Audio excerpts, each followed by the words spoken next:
FBI had an insurance policy, quote, against a Trump victory. Was it the Russia investigation? By Gary Mayer for USA Politics Today. It seems that with every day that passes, President Trump's claims that he is a target of a conspiracy appears stronger.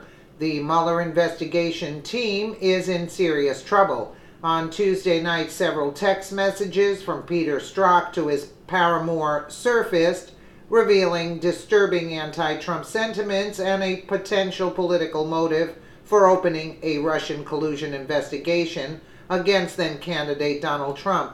The release of these text messages is concerning, especially given the lack of information released about the demotion of Strzok by Special Counsel Robert Mueller. Political insurance Peter Strzok was once the second highest ranking counterintelligence official in the FBI. As more information continues to surface, it is becoming more apparent that Strzok wielded vast influence over the Clinton email probe and was instrumental in persuading former FBI Director James Comey to open an FBI investigation into potential Trump-Russia collusion.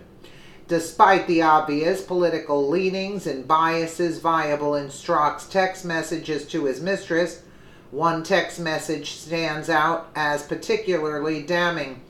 In a text dated August 15, 2016, Strzok writes, "I want to believe the path you threw out for consideration in Andy's office," an apparent reference to Deputy FBI Director Andrew McCabe.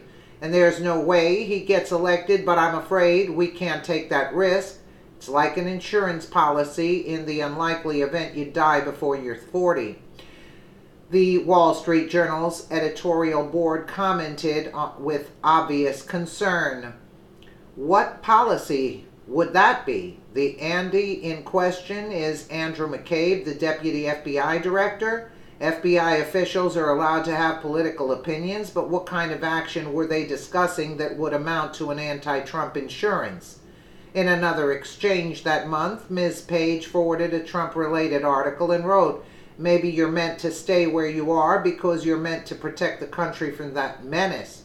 He thanked her and assured, "Of course I'll try and approach it that way." Mr. Strzok, recall, is the man who changed the words grossly negligent to extremely careless in James Comey's 2016 public exoneration of Hillary Clinton's emails.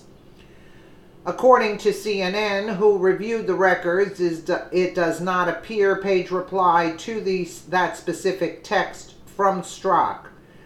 Thousands of texts between Strzok and Page were made public to Congress after leaked text messages from Strzok led to accusations of political bias against the FBI and the Mueller team. Corruption of the powerful. The most troubling aspect of the text messages is not the inherent bias of Strzok, though. It is concerning many government employees have strong political views in Washington, D.C. However, Peter Strzok was no ordinary government employee. He was the second in command to former FBI Director James Comey and was responsible for interviewing those involved in the Clinton email server controversy. Strzok is also the agent that allegedly changed the wording in the Comey email investigation memo from grossly negligent to extremely careless, effectively exonerating Hillary Clinton.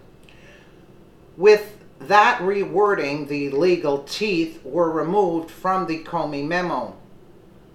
If all of that was not concerning enough, Peter Strzok was one of the most influential FBI agents in pushing an investigation into alleged Trump-Russia collusion. He was clearly lobbying Andrew McCabe and James Comey to look into Trump despite changing the legal standard for Hillary Clinton. Political bias in and of itself is not indicative of wrongdoing. However, a pattern seems to be emerging regarding Peter Strzok's bias and its effects on the FBI and the Mueller investigation in particular. As more information emerges, the country will have to determine if the investigation into President Trump's actions is justified or merely a witch hunt to attack the legitimacy of a democratically elected president? And we all know the answer to that. Let me know what you guys think in the comments below. And again, thank you so much for watching.